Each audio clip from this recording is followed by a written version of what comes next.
بسم اللہ الرحمن الرحیم۔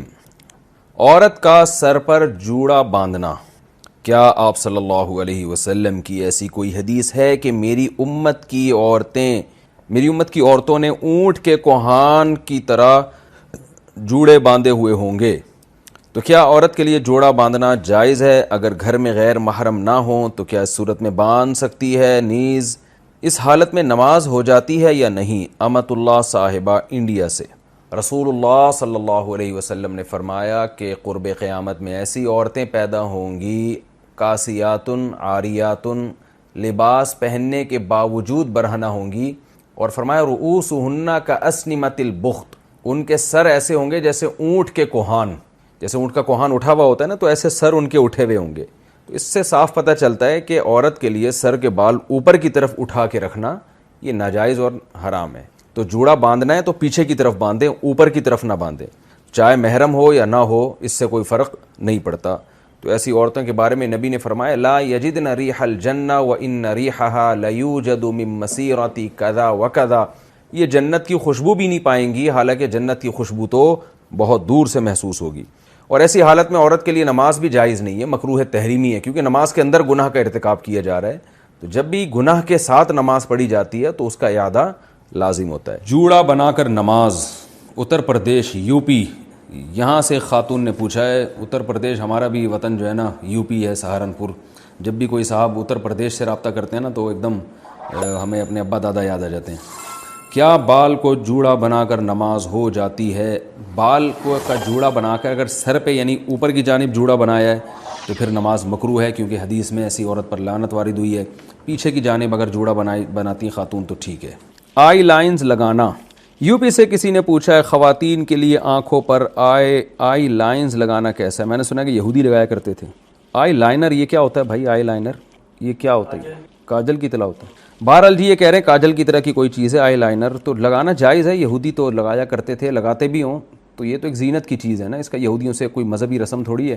باقی اس میں یہ دیکھ لینا چاہیے کہ کوئی ایسی چیز لگانا کہ اس کی تہ جم جائے اور وضو کا پانی اس میں نہ جائے تو ناجائز ہوگا، جیسے نیل پالش میں۔ اور اگر صرف زینت برائے زینت ہی ہے، یا مینسز کے دنوں میں خواتین لگا رہی ہیں کہ وضو کا کوئی مسئلہ ہی نہیں ہے اس وقت، تو پھر بلا کراہت جائز ہے۔ خلاصہ یہ کہ یہودیوں کی وجہ سے یہ ناجائز نہیں ہے۔ پانی پہنچے نہیں پہنچے وہ آپ خود تحقیق کر لیں کہ اس میں پانی پہنچتا ہے کہ نہیں پہنچتا، اور پانی پہنچتا ہے یا نہیں پہنچتا اس کا ایک سادہ پروسیس ہے کہ آپ کاغذ پہ کسی بھی ایسی چیز کو لگائیں جو آپ نے جسم پہ لگانی ہے نا، کاغذ پہ لگائیں، جب وہ خشک ہو جائے تو پانی ٹپکائیں، تو پانی کا قطرہ اگر جذب ہو جاتا ہے اندر تو اس کا مطلب پانی پہنچ رہا ہے، جذب نہیں ہوتا تو اٹ مینس پانی نہیں پہنچ رہا۔ واٹر پروف کاجل یا آئی لائنز میں وضو کا حکم۔ کاجل میں آئی لائنر میں واٹر پروف لکھا ہوا ہوتا ہے، ایسا نہیں ہے کہ اس میں کوئی پلاسٹک لگتی ہے، پلاسٹک دکھتی ہے، لیکن اس پر یہ لکھا ہوتا ہے، تو کیا اسے لگا کر وضو اور نماز ہو جاتی ہے یا نہیں؟ اگر واٹر پروف ہے تو صاف مطلب ہے کہ اس کے اندر پانی نہیں جائے گا، اور جب پانی نہیں جائے گا اس کے اندر تو پھر وضو نہیں ہوگا، نماز بھی نہیں ہوگی۔ شوہر کی خواہش پر آئی بروز بنانا، اگر شوہر کی خواہش ہو تو کیا بیوی کے لیے آئی برو بنانا جائز ہوگا؟ مسز خان کراچی سے، نہیں جی جائز نہیں ہے۔ نبی صلی اللہ علیہ وسلم نے لعنت فرمائی ہے ان عورتوں پر جو اپنی جو آئی بروز ہیں، بھویں ہیں، ان کے بال نوچتی ہیں، تو چونکہ یہ تغییر خلق اللہ ہے، اللہ کی تخلیق کو بگاڑنا ہے، تو حرام باتوں میں شوہر کی اطاعت جائز نہیں ہے۔ البتہ کسی خاتون کی آئی برو بالکل ایک عام معمول سے ہٹ کر ہوں، بہت ہی زیادہ بھدی ہوں جیسے کہ جو عام طور پر ہوتی نہیں ہیں، تو اس کو اتنا کر لینا کہ وہ نارمل بن جائیں، اس میں حسن پیدا ہو جائے وہ نہیں، لیکن نارمل کنڈیشن میں آ جائے تو اس کی گنجائش ہے، لیکن یہ بہت کم عورتوں میں ایسا ہوتا ہے۔ یہ میں اس لیے وضاحت کر رہا ہوں کہ ایسا نہ ہو کہ خواتین، ہر خاتون یہ سمجھیں کہ جی میری کیونکہ آئی برو جو ہے وہ باریک نہیں ہے، موٹی ہیں، تو میں نوچنا شروع کر دوں، تو نارملی ایسا ہوتا نہیں ہے۔ کوئی بہت ہی زیادہ کسی کی بھدی ہو تو ایک الگ بات ہے۔ عورت کے لیے گھر میں سر کھلا رکھنے کا حکم، بنت عبداللہ اتر پردیش انڈیا سے، اتر پردیش یو پی، جہاں ہمارے باپ دادا بھی یو پی سے ہی آئے ہیں، سنسار پور سے۔ تو یو پی سے انہوں نے پوچھا، یو پی سے جب کسی کا فون آتا ہے نا تو وہ جو اردو بولتے ہیں مجھے بڑی اچھی لگتی ہے، کیونکہ مجھے اپنے والد اور دادا یاد آتے ہیں اس میں، دادی، وہ ہماری دادی اور والد جو اردو بولتے تھے نا وہ بالکل وہی اردو تھی جو اب یو پی سے کسی کا فون آتا ہے تو وہ جو اردو بول رہا ہوتا ہے، مجھے بڑا اچھا لگتا ہے ان کا اردو بولنا، کیونکہ مجھے اپنے والد صاحب اور والدہ اور اپنی دادی جو ہمارے پرانے بزرگ دنیا سے جا چکے ہیں، اللہ تعالیٰ ان سب کی مغفرت فرمائے، ان سے جو ہم نے اردو سنی تھی وہ ایکسنٹ اور وہ لہجہ ہمیں یو پی سے مل رہا ہوتا ہے، بڑا اچھا سا محسوس ہوتا ہے۔ کئی دفعہ جو یو پی سے کسی کی کال آئے تو میں ان کو کہتا بھی ہوں کہ آپ تھوڑی سی بات کریں, مجھے بڑا مزہ آ رہا ہے. مجھے ایسا لگ رہا ہے جیسے میرے والد صاحب کی یاد تازہ ہو رہی ہے, والدہ کی, اور جو ہماری دادی وغیرہ جو اردو بولا کرتی تھیں. ہماری تو اردو ظاہر ہے اب وقت کے لحاظ سے چینج ہو گئی, لیکن وہ جو یو پی کی اردو تھی نا, وہ آج بھی یو پی والے وہی اردو بول رہے ہیں. ان کی اردو میرا خیال ہے چینج نہیں ہوئی ہے. تو انہوں نے کہا ہے کہ عورت کے لیے گھر میں سر کھلا رکھنے کا حکم. کیا گرمی کی وجہ سے لڑکی گھر میں والد اور بھائی کے سامنے صرف گلے میں دوپٹہ ڈال سکتی ہے؟ اگر سر نہ ڈھانپے تو کوئی حرج تو نہیں ہے؟ جائز ہے, سر چھپانا والد اور بھائی کے سامنے لازم نہیں ہے, لیکن بہرحال حیا عورت کی زینت ہے. اگر سر پہ چادر ڈال لیں تو اچھا ہی ہے, یہ برا نہیں ہے. بعض گھروں میں تو اس کا بڑا خیال کیا جاتا ہے. تو شریعت نے گنجائش ضرور دی ہے کہ عورت سر کے بال کھول سکتی ہے, لیکن اپریشیٹ نہیں کیا.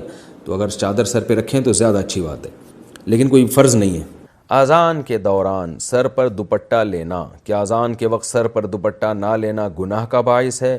نیز اگر کوئی ضروری بات ہو رہی ہو یا قرآن کی کلاس ہو رہی ہو تو کیا اذان کے وقت اسے جاری رکھنے میں کوئی حرج تو نہیں؟ بنت اجمل بہاول نگر سے. دیکھیں, دوپٹہ لینا کوئی حدیث میں تو حکم نہیں ہے اذان پہ دوپٹہ لینے کا. البتہ اتنی بات ہے کہ شریعت میں یہ بات ثابت ہے کہ شاعر اسلام کا احترام لازم ہے. وَمَن يُعَظِّمْ شَعَائِرَ اللَّهِ فَإِنَّهَا مِن تَقْوَى الْقُلُوبِ. قرآن کہہ رہا ہے کہ جو بھی شاعر اللہ کی تعظیم کرتا ہے, احترام کرتا ہے, تو یہ دل کے تقوی کی علامت ہے. اب احترام کا کوئی خاص طریقہ قرآن نے نہیں بتایا, یہ عرف پر چھوڑا گیا ہے. تو اذان بھی شاعر اسلام میں سے, اس کا احترام کرنا چاہیے. تو ظاہر خواتین کے لیے احترام کا یہی طریقہ ہے کہ سر پہ چادر لیں, وہ تھوڑا سمٹ جائیں, تھوڑا ایک وقار ظاہر کریں. تو اس لیے خواتین کو اذان کے وقت دوپٹہ لازمی لینا چاہیے. رہا یہ مسئلہ کہ دوپٹہ نہیں لیں گی تو گناہگار ہوں گی, تو گناہ تو نہیں ہے, لیکن یہ عمل بہرحال قابل ملامت ہے کہ تھوڑا سا انسان کو اللہ کے نام کا خیال کرنا چاہیے, خاص طور پہ جب عرف بھی ہو کہ اذان کا اسی طرح سے احترام کیا. دوسرا حکم, والمطلقات یتربصن بانفسہن ثلاثۃ قروء. رخصتی کے بعد اگر عورت کو طلاق ہو جائے تو طلاق کے بعد اللہ کہتے ہیں 3 حیض کم سے کم عورت نے عدت کے گزارنے ہیں. آج ہماری سوسائٹی میں اس حکم کی بھی دھجیاں اڑائی جا رہی. طلاق ہوئی, اگلے دن آفس جا رہی ہیں بنٹن کے, بلکہ وہ کر رہی ہیں, اس کو سیلیبریٹ کر رہی ہیں, کیک کٹ رہے ہیں, میڈیا پہ آ رہی ہیں. اللہ نے 4 دیواری میں قرار پکڑنے کا حکم دیا. عورت کا ویسے بھی نامحرم سے پردہ ہے, لیکن عدت کے دوران یہ پردے کے حکام اور بھی زیادہ سخت ہو جاتے ہیں. شدید ضرورت کے بغیر وہ گھر سے باہر نہیں نکل سکتی. اب بہت سی خواتین کہتی ہیں اسلام نے ہم پہ اتنی پابندیاں لگاتی ہیں, مرد پہ تو پابندیاں لگائی نہیں. میڈیا اسی طرح کی بات کر رہا ہے. تو آپ اسلام چھوڑ دیں کائنڈلی, ٹھیک ہے. اسلام کو آپ جیسے لوگوں کی ضرورت بول لیا کرو.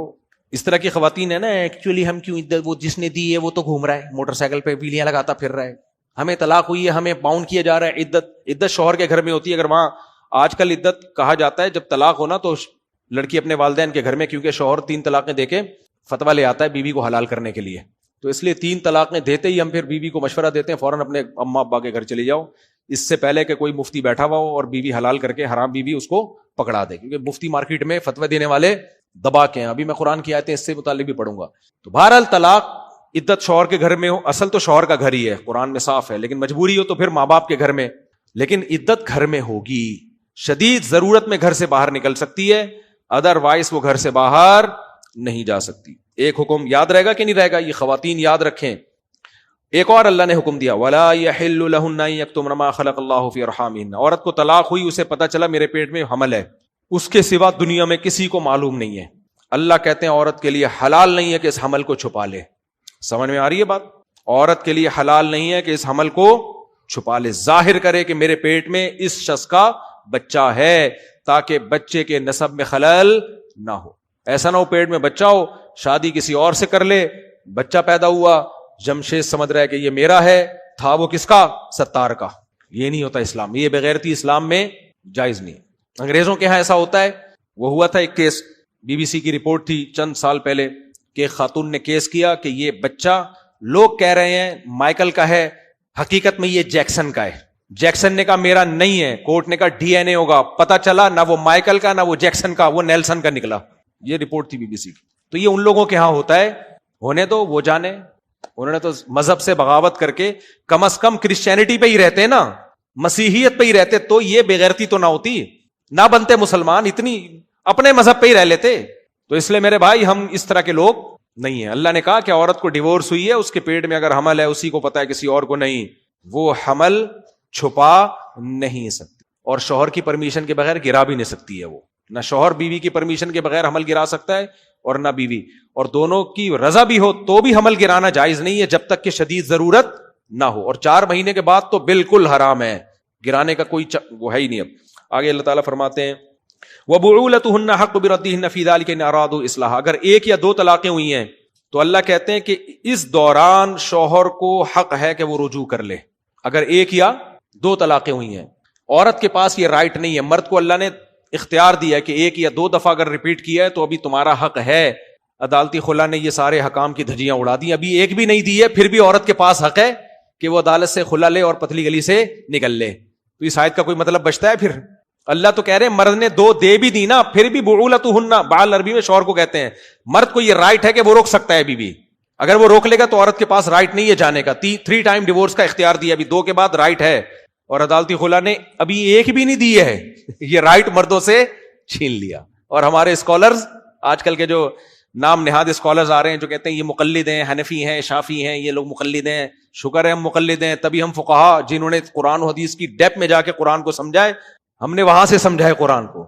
آپ تو بالکل بے لگام ہو, ایک کچھ اور بتا رہا ہے, وہ ادھر سے کچھ اور بتا رہا ہے, اس کا فتویٰ کچھ اور ہے, بوکھلائے ہوئے اتنے زیادہ, ایسے ایسے مسئلے پیش کر رہے ہیں کہ اللہ کی پناہ.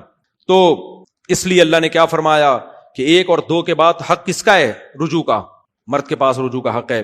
لیکن اللہ نے فرمایا ان ارادو اصلاحا, مرد رجوع کب کرے گا؟ اگر وہ اصلاح چاہتا ہے, وہ محبت کے ساتھ رکھنا چاہتا ہے, حقوق ادا کرنا چاہتا ہے. حقوق ادا نہیں چاہتا تو مرد پہ پابندی لگائی جائے رہی ہے, تو تم نے رجوع نہیں کرنا, پھر چھوڑے رکھو اس کو. آگے اللہ تعالیٰ فرماتے ہیں الطلاق مرتان فامساک بمعروف او تسریح باحسان, طلاقیں 2 مرتبہ ہیں.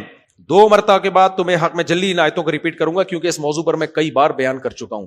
2 مرتبہ کے بعد تمہیں یہ حق ہے, محبت سے روک لو یا عزت کے ساتھ رخصت کر دو. آگے اللہ فرماتے ہیں وَلَا يَحِلُّ لَكُمْ أَن تَأْخُذُوا مِمَّا آتَيْتُمُوهُنَّ شَيْئًا, اگر تم نے رخصت کرنے کا ارادہ کر لیا ہے تو جو کچھ تم نے ان کو دیا تھا اس میں سے کچھ بھی واپس نہیں لے سکتے. پہلے زمانے میں ہوتا تھا طلاقیں دے کے دھکے دے کے نکالا, سارا مال مہر وہر جو دیا ہے نا اٹرم پٹرم سارا واپس لے لیا اور کک آؤٹ کیا, چل نکل. تو اللہ نے فرمایا نمبر 1 کک آؤٹ اس طریقے سے نہیں کرنا, تسریحم باحسان, عمدہ طریقے سے چھوڑنا ہے اس کو. بات سمجھ میں آ رہی ہے؟ آج چھوڑا جاتا ہے عمدہ طریقے سے, ہے عمدہ طریقے سے. عمدہ طریقے سے چھوڑنے کا کیا مطلب ہے بھائی؟ دیکھو اس کو سمجھا بھی لیا محبت سے, دونوں خاندان والے بیٹھ گئے, پتہ چل رہا ہے کہ غلطی ہے کس کی, بھائی پتہ چل گیا بھائی بیگم ہی کی غلطی ہے. بعض دفعہ الٹا بھی ہوتا ہے, میں تو ایک مثال دے رہا ہوں, اگر پتہ چل گیا کہ اس کی غلطی ہے. اب دونوں خاندان والوں کو بٹھایا, انہوں نے سمجھایا, نہیں سمجھ میں آ رہا. پہلی بات تو یہ کہ برداشت کر لو بھائی, ہر پورا صحیح دنیا میں کوئی بھی نہیں ہوتا. اللہ کے نبی نے حکم دیا کہ نہیں ہو سکتی بیوی پوری سیدھی, کچھ نہ کچھ عیب برداشت کرنے پڑیں گے, تو برداشت کر لیا. لیکن ناقابل برداشت ہو رہا ہے معاملہ. اب جب ناقابل برداشت ہو رہا ہے تو اللہ نے پہلا حکم بیان کیا کہ جرگہ بٹھاؤ, وہ بھی کامیاب نہیں ہو رہا, تو پھر کیا کرنا ہے؟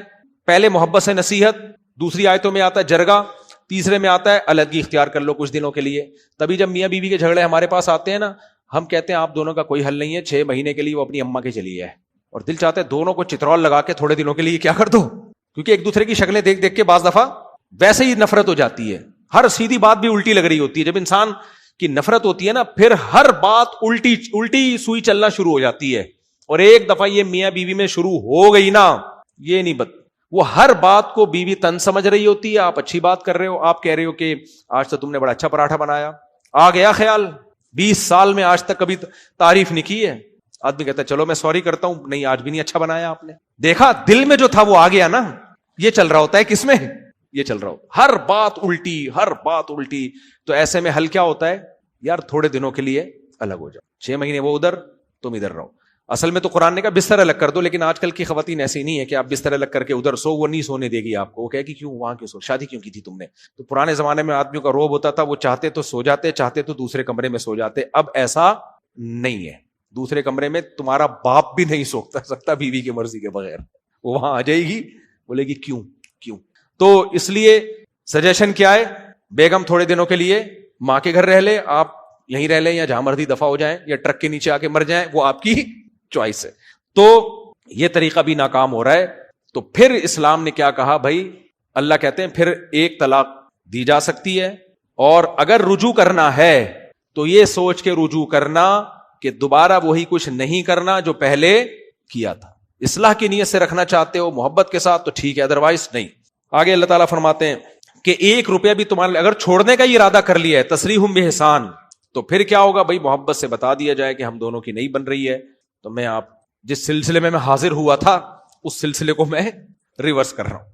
آپ اپنے یعنی علیحدگی لے لیں اور عدت گزاریں, آپ کو عدت کا خرچہ پانی ملتا رہے گا. بچوں کا خرچہ ساری زندگی میرے ذمے ہے, جب تک بچیوں کی شادیاں نہیں ہو جاتی, بچے 18 سال یا 15 سال کے نہیں ہو جاتے, میرے ذمے ہے. بچوں سے میں ملتا رہوں گا, بچے چھوٹے آپ کے پاس رہیں گے, میں جب چاہوں گا ملاقات کے سلسلے میں حاضر ہو جاؤں گا. اتوار کو چھٹی ہوتی ہے, 1 دن کے لیے میرے پاس چھوڑ دینا, نانی وغیرہ سے ملاؤں گا, گھماؤں گا, پھراؤں گا, اور باقی 6 دن کس کے پاس رہیں گے, آپ کے پاس. بڑی محبت سے تمیز سے یہ کام ہو سکتا ہے. پھر اللہ کہتے ہیں جو کچھ ان کو دیا وہ مت لو واپس, بلکہ آگے اللہ نے فرمایا وَلِلْمُطَلَّقَاتِ مَتَاعٌ بِالْمَعْرُوفِ, عمدہ طریقے سے اور بھی کچھ ان کو دے دو. صحابہ کرام جب طلاق دیا کرتے تھے تو اور زیادہ پیسہ دے کے رخصت کیا کرتے تھے, لیکن ہماری سوسائٹی میں یہ سارے احکام اور ہماری عدالتیں ایسے قوانین بنا رہی ہیں یورپ سے لے کے نا, وہاں سے لے کے, کہ میاں بیوی دونوں ڈپریشن کے مریض بن جائیں. سمجھ میں آ رہی ہے بات؟ کسی وکیل کے پاس کیس چلا جائے سوائے چند وکیلوں کے, وہ عورت کو وہ پٹیاں پڑھاتے ہیں کہ الامان والحفیظ, بچے گئے آپ کے ہاتھ سے گئے. پھر بچے گئے, اگر مرد بچے چھین لے گا, عورت نہیں ملے گی, تو مرد یہ سمجھاتا رہے گا دیکھو تمہاری ماں تم سے ملتی نہیں ہے, حالانکہ وہ ملنے دے نہیں رہا ہوتا. سمجھ میں آ رہی ہے بات؟ عورت اگر بچے چھین لے گی تو باپ ادھر سڑتا رہے گا, ڈپریشن ایسے توے میں جیسے جل رہا ہوتا ہے, عذاب میں آیا ہوا ہوگا, ملنے کی کوشش کرے گا, ملنے نہیں دے گی, اور سمجھائے گی یہ کہ دیکھو تمہارا باپ تم سے ملتا ہی نہیں ہے, تمہیں خرچہ ہی نہیں دے رہا. یہ چل رہا ہے مارکیٹ میں. تو اللہ نے آگے آیتوں میں یہ بھی بتا دیا لا تضار والدۃ بولدها ولا مولود له بولدہ, میاں بیوی میں سیپریشن ہو جاتی ہے, بچوں کی وجہ سے نہ ماں کو نقصان پہنچایا جائے اور بچوں کی وجہ سے نہ باپ کو نقصان. بچے دونوں کے ہیں, دونوں ملیں گے, دونوں بچوں کے معاملے میں مل کے پالیں گے اس کو. ٹھیک ہے, عورت کسی اور شوہر کے ساتھ رہتی ہے جہاں وہ شادی کر رہی ہے, بچوں کو دونوں نے مل کے پالنا ہے. مل کے پالنے کا مطلب یہ نہیں کہ ہیلو ہائی کرتے ہیں, ہاؤ فائن بیگم کیسی ہو تم, آج منا کیا کر رہا تھا, یہ نہیں ہوگا, وہ آپ کی نہیں ہے. وہ ایسے بھی لوگ ہیں طلاق کے بعد بھی ہاں اور کیا کیا ہے بس کر, تو اتنا اچھا